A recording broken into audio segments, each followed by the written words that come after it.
Your commercial real estate broker and real estate attorney. And I'm here today with the Opportunity Zone Fund channel. So this channel is really focusing on assessing opportunity zones. There are tons of buzz about this tax incentive that really can maximize your investment return, but there's some stipulations, some requirements, and some things you really should know in order to assess if it's a great deal for you.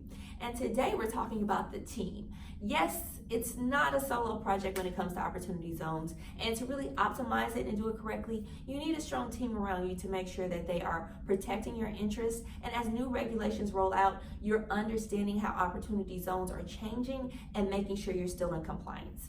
So when it comes to a team, I think you need four people to really make sure that you are understanding the opportunity zones, your investments are within the zones and meet the requirements, and then as you go forward, that your team is making sure your interests are protected. And ultimately, the goal of getting these tax incentives is something that you are grasping and not kind of letting slip by the wayside and realizing 5 years later, I missed this step 3 years ago, and now I don't get the tax incentive that really motivated me to invest in opportunity zones. So the first person you're going to get on your team is an accountant. You want to understand where the tax saving is coming from.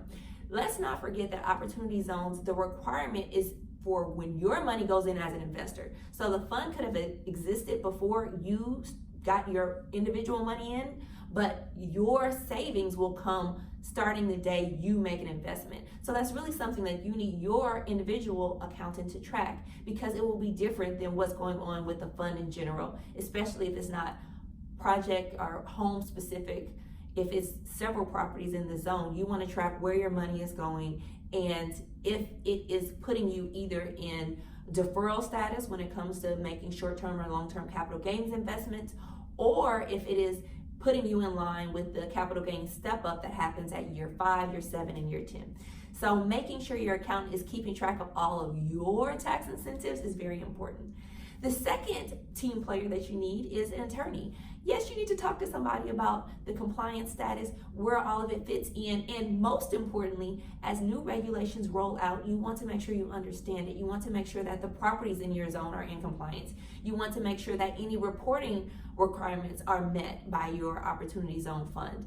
So making sure that you have an attorney to walk with you through this journey. This is a long-term shot. This is not something that's you're just going to invest in and then run away from. So you want to make sure that you're having someone who protects your interests on a long-term basis and make sure you're up to date on any new requirements that roll out.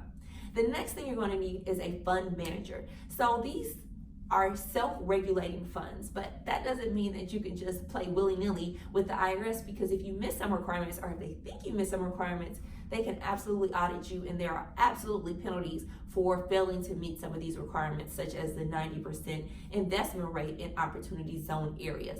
So there are certain requirements, and you want someone on your team who is monitoring your investments, making sure that you are in compliance with these requirements. So they're working hand in hand with the attorney who's rolling out the requirements. They're working hand in hand with your accountant who's saying, here's your return for the year, here's what we project for your return for the next 5, 7, 10 years. If there's a phantom gain in 2026, here's how we're preparing for it. So part of this is just about preparation, and your team is going to help make sure you're prepared, which is a great thing. So the last thing you need is a real estate agent. Of course, there are off-market properties, and it may not be part of your strategy to work with an agent, but usually because you're holding these properties for so long, you need someone not only to acquire or sell the properties when you're finished with them, but you also need someone to lease it, because as we mentioned, opportunity zones do not make a bad deal good, meaning you still have to have income coming in. It still has to be an income generating property for this to make sense at all, for you to even care about the tax incentives. So making sure that you're mindful of it, and that your real estate agent is really working on your end to understand the particular type of project and deal that fits an opportunity zone, because not every opportunity, not every property fits. Making sure that it fits, and that the income is there that will get you by, that makes this deal a good deal, not just good because of some long-term capital gains incentives from tax purposes. So all of these are important components of your assessment of opportunity zone funds, and having your team around you will make sure that, one, you get the tax incentive, that's what it's all about, right? But also that you're making good decisions that really work for the purpose of opportunity zones, which is to reinvigorate economically disadvantaged communities. So you want to stay in that purpose, but you want a team around you to make sure that you're optimizing your potential savings on the tax end, you're staying in compliance, and you're making good decisions when it comes to these investment properties in your opportunity zone fund. So tune in every week as we talk about opportunity zones, and make sure to drop any questions or concerns you have, because we might address it on our next show. Thanks.